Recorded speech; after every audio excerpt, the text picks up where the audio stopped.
सोनम चंद।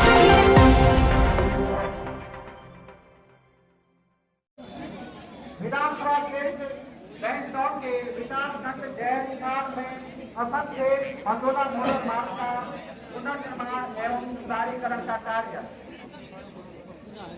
विधानसभा क्षेत्र बैंगलोर के विकास खंड रिकनी खाल के अंतर्गत वाड़ी भवन मोटर मार्ग के किलोमीटर 16 से 98 में डामरीकरण का कार्य। विधानसभा क्षेत्र बैंगलोर के विकास खंड रिकनी खाल के अंतर्गत मोटर मार्ग में डामरीकरण का कार्य।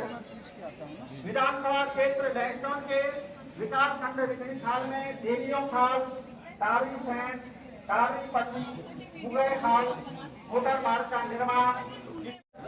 मेरठ और अंदर आ जाएगा,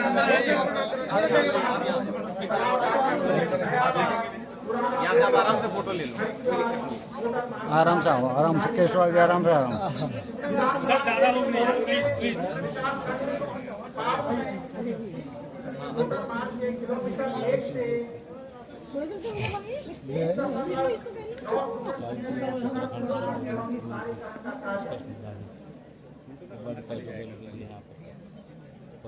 आप देख रहे हैं 7 मिनट विधानसभा अध्यक्ष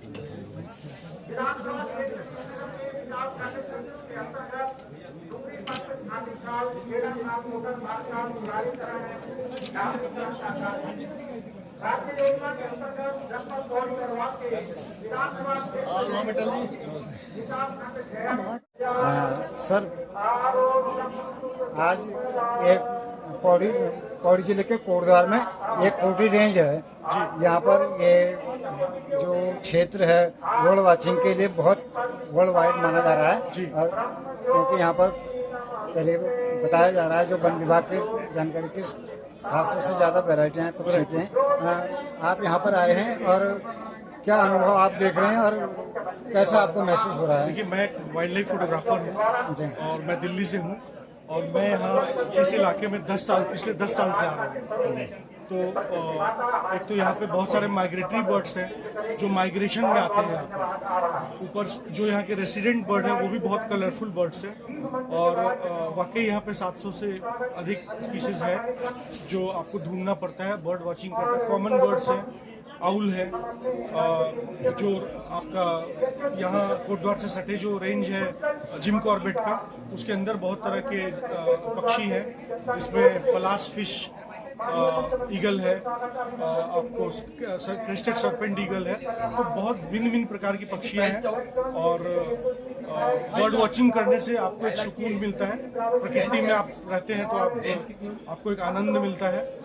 हम लोग प्रकृति में रह के आनंद भी उठाते हैं और साथ साथ अपने कैमरे से उनकी तस्वीर को लेके और फिर उसको प्रिंट मीडिया के जरिए कहीं पे पोस्ट करना हो या भेजना हो तो उनको भेजते हैं। तो ये एक मेरे लिए एक मेडिटेशन है, मेरे लिए एक स्ट्रेस मैनेजमेंट, स्ट्रेस कम करने का एक व्यवस्था मैंने बनाया हुआ है, जिसमें मैं हर वीकेंड में अपने शहर के आसपास या उत्तराखंड या कोटद्वार यहाँ आके और बर्ड वॉचिंग करता हूँ, बर्ड फोटोग्राफी करता हूँ। और ये तो यहाँ के लोगों के लिए मतलब इतनी बड़ी संपत्ति है ये प्रकृति में कि अगर पक्षी के प्रति अवेयरनेस हो जाए लोगों का तो अगर वो गाइड जैसे ट्रेनिंग ले लें बर्ड पक्षी बताने का, पक्षी के बारे में बताने का, तो अर्निंग का भी स्रोत बन सकता है एज ए बर्ड गाइड। तो मैं तो बहुत धन्यवाद कहूँगा मुख्यमंत्री जी को, उत्तराखंड के मुख्यमंत्री जी को, कि उन्होंने जो है फॉरेस्ट डिपार्टमेंट के साथ जो है ये उनको अनुमति देकर और ये बर्ड फेस्टिवल कोटद्वार में तीसरी बार जो है ये व्यवस्था कराया। और यहाँ मैं जब भी आता हूँ तो बड़ा आनंद होता है, अच्छे लोग मिलते हैं और सब प्रकृति प्रेमी लोग मिलते हैं। आपको क्या लगता है कि जो सरकार द्वारा ये प्रयास फेयर के रूप में मनाया जा रहा है, बर्ड वॉचिंग के रूप में, ऐसे प्रयास होने चाहिए? बिल्कुल होने चाहिए, बिकॉज आप देखिए ना, जंगल रहेगा तभी पक्षी रहेंगे और पक्षी रहेगा तभी हम रहेंगे। आपको पता है अगर 1 घंटा अगर पक्षी पूरे दुनिया में 1-2 घंटे तक पक्षी ना खाए, ना कोई चहल पहल करे, तो कितने कीड़े मकोड़े बढ़ जाएंगे।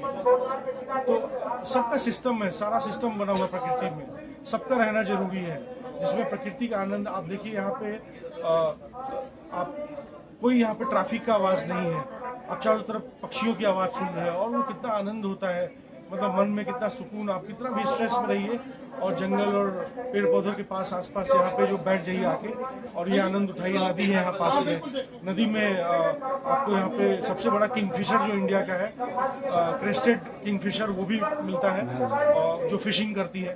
तो ये सब आनंद, ये आनंद है पूरा। ये आप आनंद को लेने का अलग अलग तरीका है, विभिन्न तरीका है और हम उसका फ़ायदा उठाते हैं। तो ये बिल्कुल होना चाहिए, सरकार द्वारा पहल है ये, और ये पहल बहुत अच्छा पहल है। इसमें हम सबको पूरा हाथ दे बटा, मतलब सरकार के साथ चलना चाहिए। इसमें लोग अवेयर होंगे तभी पौधे, पेड़ पौधे, पक्षी सब बचेंगे। क्या शुभ नाम है आपका? मेरा नाम कुमार कुमुद गंगेश है, मैं एक वाइल्ड लाइफ फोटोग्राफर हूँ और मैं दिल्ली से आया हूँ। ठीक है, thank you sir. Thank you. निशान जी, आओ निशान में बैठो। सर, आप कोटद्वार में कोटरी रेंज में बर्ड वाचिंग के लिए आए हैं। पहले तो लोक संवाद टुडे की ओर से आपका स्वागत है यहाँ पर। हम जानना चाहेंगे आप कहाँ से रहने वाले हैं और क्या आप बर्ड वाचिंग के बारे में जानकारी रखते हैं और क्या महसूस करते हैं बर्ड वाचिंग? सर, मेरा नाम निशांत है और मैं दिल्ली से हूँ, दिल्ली का रहने वाला हूँ। और बर्ड वॉचिंग करते हुए मुझे करीब हो गए 10 साल। और हिंदुस्तान में जो 1200 कुछ प्रजातियां पाई जाती हैं पक्षियों की, उसमें से करीबन 750 को देख चुका हूँ अभी तक। तो बर्ड वॉचिंग में आए थे क्योंकि कॉर्पोरेट जॉब है और कॉर्पोरेट जॉब में स्ट्रेस होता है, तो वो स्ट्रेस दूर करने आए थे बर्ड वॉचिंग में। लेकिन बर्ड वॉचिंग में आने के बाद ये पता लगा कि यहाँ पे आपको सिर्फ स्ट्रेस की दूरी नहीं है, आपका दिमाग भी खुलता है, आपकी सोच बदलती है। आपको जब नेचर से प्यार होता है, आपको कुदरत के साथ में जो लगाव आता है, और ये लगाव ही इकलौता तरीका है जिससे कि आप कुदरत को, इन पक्षियों को, जानवरों को बचा सकते हैं। तो बस ये लगाव हुआ और उसके बाद से 10 साल हो गए अब इसी में घुसे हुए। सरकार का जो उत्तराखंड सरकार का एक प्रयास बर्ड वाचिंग फेयर लगाने का है, कैसा महसूस कर रहे हैं? सर, ये मेरा कोटद्वार में मैं पहली बार आया हूँ बर्ड फेयर में। मैं इससे पहले एक जगह और गया था। तो मैं ये कहूँगा कि बर्ड वॉचिंग के क्षेत्र में जो उत्तराखंड सरकार ये प्रयास कर रही है लोगों को जोड़ने का, और खासकर जो बच्चों को इन्होंने जोड़ा है, मैंने अभी देखा है कम से कम 200-250 बच्चे स्कूलों के आए हुए हैं। तो वो जो जोड़ा है स्कूलों के बच्चों को, जो बचपन से उनको नेचर की तरफ इन्होंने आगे बढ़ाया है, नेचर को अवगत कराया है नेचर से बच्चों को, वो इतना बड़ा कदम है जिसका नतीजा आज नहीं लेकिन आज से 10 साल बाद आपको ज़रूर नजर आएगा। तो उत्तराखंड सरकार का थैंक यू सो मच, इन्होंने जो इतना बड़ा कदम उठा रखा है ये बहुत काम आएगा यहाँ पे। और ऐसी कुछ जानकारी आपके संज्ञान में आ रही कि बर्ड वाचिंग या वाइल्ड लाइफ के लिए सरकार को करना चाहिए, ऐसा क्या करना चाहिए? आप अपने अनुभव से कुछ शेयर करेंगे? मेरा एक मानना है कि सरकार को, मैं सिर्फ उत्तराखंड सरकार की बात नहीं कर रहा, मैं सभी सरकारों की बात कर रहा हूँ कि जो बच्चे छोटे हैं, 4वीं 5वीं क्लास 6ठी क्लास के बच्चों, इनके जो पढ़ाई का जो सिलेबस है, उस सिलेबस में नेचर और बर्ड वॉचिंग या वाइल्ड लाइफ से रिलेटेड पार्ट होने चाहिए। जैसे हम जब बच्चे थे तो हमने अपने बचपन में पंचतंत्र की कहानियाँ पढ़ी है। तो पंचतंत्र की कहानी अगर आप देखेंगे तो सारी की सारी जो है वो पशुओं से, पक्षियों से रिलेटेड, जंगलों से रिलेटेड थी। वो चीज़ अभी थोड़ी मिस हो गई है। वो जो एक चीज़ है अगर वो वापस आए तो आने वाले टाइम पे हमारे बच्चे जो है वो स्वतः ही जो है नेचर की तरफ, जंगलों की तरफ आप आकर्षित होना शुरू हो जाएंगे। Thank you sir, pleasure.